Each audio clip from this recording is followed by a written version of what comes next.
service, sexual innuendos, dirty stuff, all those things that Mom and Dad warned you about as a child. What does it all mean? We'll find out in today's episode of Say What?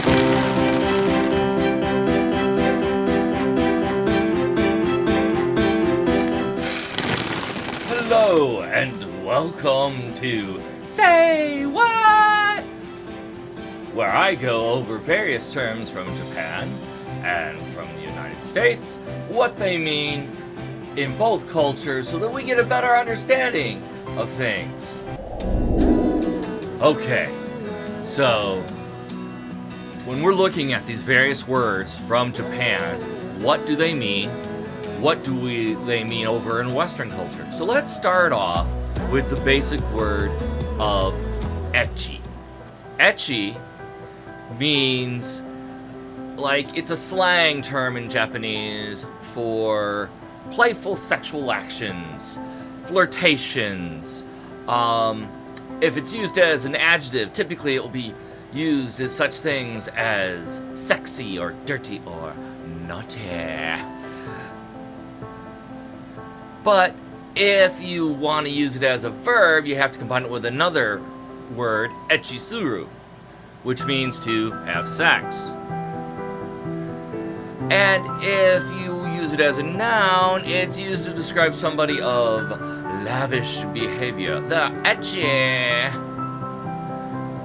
It's perhaps softer than the Japanese term word ero, which actually is very much similar to Greek and English and Western words of erotic. And it doesn't imply perversion, which is where we get into the word hentai. So, the word ecchi in Western culture means more of anime and manga that have some sexual overtones. It's often used to describe the conduct used in softcore or playful sexuality. To distinct it from the word hentai, which involves sexual deviation and perversion. So, typically with ecchi, you may see some boobs, you'll see a lot of panty shots, and that gets us into the next word, fan service. What is fan service? Fan service is stuff that's done for the fans. Ha ha ha, get it? Fan service. So, and a lot of people don't like fan service if they're more into the serious things, but sex sells, okay? And you're not going to change that in this world. I'm sorry, sex sells. But fan service. So typically what you'll get with fan service and or ecchi, because you can use them pretty much interchangeably, is you'll have some censorship of light beams or objects or fog in front of various parts of the female anatomy, or male anatomy, though very rarely do you see, unless you're going into that specific genre that we'll cover some other time, male stuff. But fan service, now there's various levels, because here's the crazy thing in Japan. They have these child protective laws for TV, but all the studios want to make money, right? And so they'll release stuff on broadcast TV, and then they'll release stuff on closed cable TV. So you'll get like two different experiences of censorship. On the broadcast TV, they'll have the light beams, they'll have stickers, they'll have object placement that covers the various naughty bits. On closed cable TV, you don't have those things, so you end up with maybe what you thought was an okay show, you end up with bare breasts. The thing that you never see, though, is bare genitalia. It's interesting. Japan doesn't do bare genitalia with their ecchi or fan service. They'll do panty shots, they'll do underwear shots, they'll do upskirt shots, but they never show more than that. So, you know, when we over here in the West, we go like, okay, we're prudes. And we don't like a lot of those things. But it's used a lot of times in anime as gag things. The boy accidentally grabbing the girl's boob when he falls down.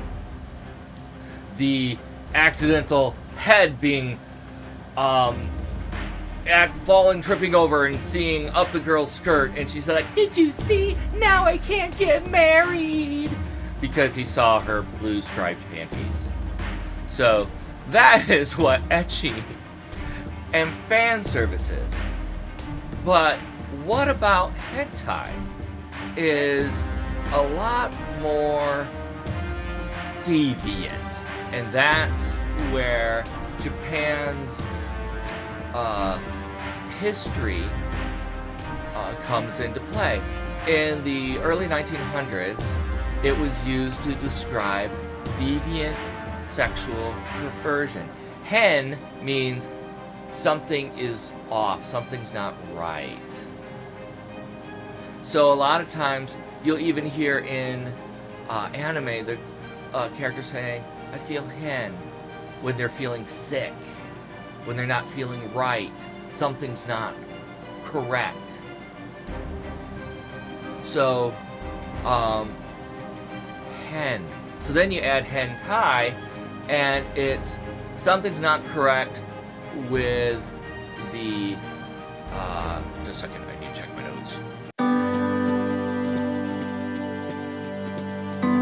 So then, now that I've checked my notes,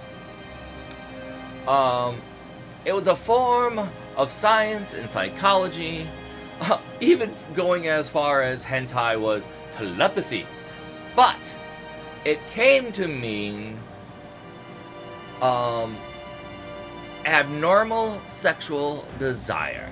So when they talk about hentai, it's equivalent to porn, be it softcore to even extreme hardcore. You get the most extreme weird fetishes like tentacles. And why tentacles? Because there's always been this thing with Japan. One of the earliest pieces of artwork is a woman getting raped by an octopus, or pleasured by an octopus, depending on how you look at things. So, hentai means the exact same thing over in the West as it does in Japan.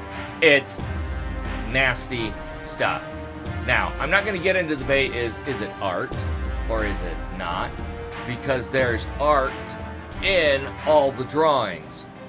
But it causes sexual deviancy, so therefore it's porn. So you that might be a parent or whatnot, and you're trying to keep yourself and your family pure, you do not want to really have anything to do with the word hentai or ecchi. Now, some fan service stuff, you want to double check it before you allow your teen to watch it, because you know you don't want the unexposed nipples popping out.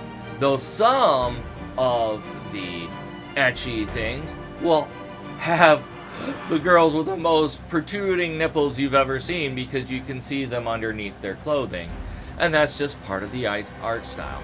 So if those things disturb you, you need to avoid those animes. Now, unfortunately, I have recommended in some of my videos some anime that border on the fan service ecchi titles because of panty shots, boobs grabs, buxom girls, things like that.